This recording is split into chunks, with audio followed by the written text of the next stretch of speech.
মোরলা মাছ দিয়ে টক ঢ্যাঁড়স দিয়ে, যে লাল পাকা টক ঢ্যাঁড়সগুলো আছে ওগুলো দিয়ে আমি মোরলা মাছের পাতুরি করব। মোরলা মাছগুলো ভেজে রেখে দিয়েছি, এবার টক ঢ্যাঁড়সটা একটু ভাপ দিয়ে নিয়েছি, পাকা সবুজ দুটোই আছে। আর একটু কাঁচা লঙ্কা কুচি দিয়েছি, একটু পেঁয়াজ কুচি দেবো, হালকা একটু সর্ষে বাটা দেবো। টক ঢ্যাঁড়সটা আপনাদের খাননি কখনো, খেয়ে দেখবেন, টক ঢ্যাঁড়সটা খেতে খুব ভালো লাগবে।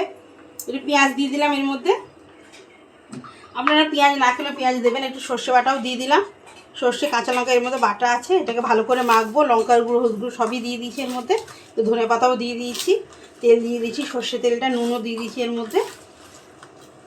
ভালো করে এর মধ্যে করে নেব। আমি তেলটা গরমে বসিয়ে দিয়েছি, খেতে খুব ভালো লাগবে এগুলো।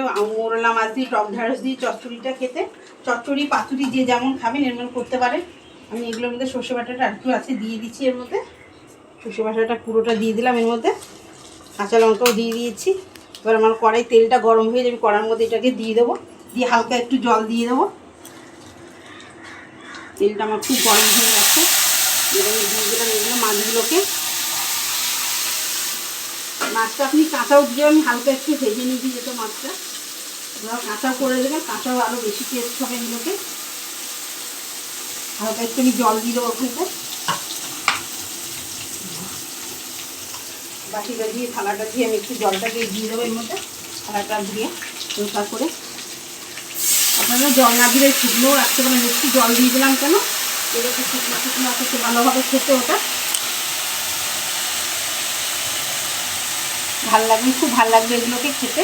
খেয়ে দেখবেন আপনারা, যে যেখানে দেখেন আমার মোরলা মাছের ঢ্যাঁড়স, টক ঢ্যাঁড়সটা দিয়ে চচ্চড়ি খেতে খুব ভালো লাগে। মধ্যে এটা আমাকে করে দিয়েছি। আপনাকে ভালো লাগলে আমাকে কমেন্ট করবেন, লাইক করবেন, সাবস্ক্রাইব করবেন, তাহলে আমার খুব খুব ভালো লাগবে।